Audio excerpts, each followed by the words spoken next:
भेजेंगी। भाइयों, हर बार हमारे जितने भी चुनाव हुए आपने बड़ा मेहनत से हम लोगों का साथ दिया, हर बार दिया, बार बार दिया। हमारे चाहे सरपंच के चुनाव हो, चाहे प्रधान के हो, पंचायती राज हो या फिर बड़ा चुनाव हो, हर जगह आपने ईमानदारी का, भाईचारे का संदेश दिया। लेकिन आज बड़ा दर्द हो रहा है जिस तरीके का माहौल देश में फैलाया जा रहा है। हम लोग यहाँ पर इसीलिए आए हैं कि कुछ लोगों को भ्रमित करने की कोशिशें बार बार की जा रही है। आज देश में हालात अच्छे नहीं हैं। देश में आज जो चुनाव है वो बहुत ही अहम और महत्वपूर्ण चुनाव है। आप सभी को समझना पड़ेगा कि कितना महत्वपूर्ण और कितना अहम चुनाव हमारे बीच में आज आया है। मैं आपको कहना चाहूंगी कि ये जो चुनाव है ये न सिर्फ किसी व्यक्ति का चुनाव है, न सिर्फ किसी दल का चुनाव है। ये जो चुनाव है वो भविष्य तय करने का, हम सभी की जिंदगी आगे कैसे बेहतर बनाना है उसका चुनाव है। आप सभी को निवेदन करना चाहूंगी कि ये जो हमारा भाईचारा बरसों से कायम है, पीढ़ी दर पीढ़ी कायम है, इसे जिंदा रखना है, इसे इस जाज़म को हमें मजबूती से बनाए रखना है। आप सभी बहुत सारी बातें आज सुन रहे होंगे सोशल मीडिया के माध्यम से, सभी जितने भी गेस्ट आते हैं उनके भाषण के माध्यम से। लेकिन मैं ये कहना चाहूंगी कि ये जो देश है ये महात्मा गांधी जी का देश है। महात्मा गांधी जी कहा करते थे, ईश्वर अल्लाह तेरो नाम सबको सन्मति दे भगवान। मुझे दर्द होता है, मुझे तकलीफ होती है जब हिंदू मुसलमान भाइयों की बात होती है, बार बार हिंदू मुसलमान भाइयों को लड़ाने की बात होती है। ये जो चुनाव है दो विचारधाराओं का चुनाव है। आपको तय करना पड़ेगा कि आपको किस विचारधारा के साथ रहना है और किस विचारधारा को चुनना है।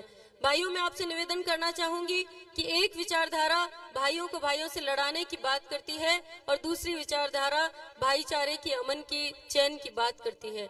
आपको मैं कहना चाहूंगी कि आपको सही चुनाव करना होगा और इस भाईचारे को बचाना होगा। मैं एक महिला हूँ, एक माँ भी हूँ।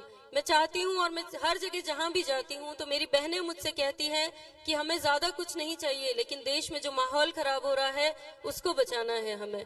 उनको पता है कि जब हमारा बच्चा या हमारा भाई, हमारा पति घर से निकलेगा तो वो सुरक्षित आएगा भी नहीं। इस माहौल में किस तरीके से हम पूरा दिन उनका इंतजार करेंगे और एक सुरक्षित माहौल हम कैसे उन्हें देंगे। मैं भाइयों आपसे निवेदन करना चाहूंगी कि हर उस महिला, हर उस बहन का, माँ का ये सपना है कि यहाँ ये मुल्क जो है ये भाईचारे के साथ रहे।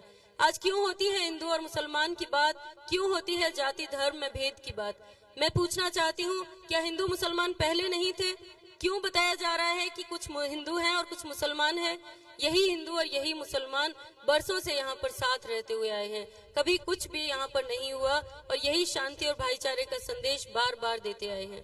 आपको याद होगा 2014 का चुनाव, जब भाजपा ने बड़े बड़े वादे किए थे, महंगाई खत्म कर देंगे, 2 करोड़ नौकरियां दे देंगे, 15-15 लाख रुपए खाते में आ जाएंगे, और फिर वो कहते हैं कि हमारे वादे पूरे नहीं हुए इसलिए आप हमें दोबारा मौका दीजिए।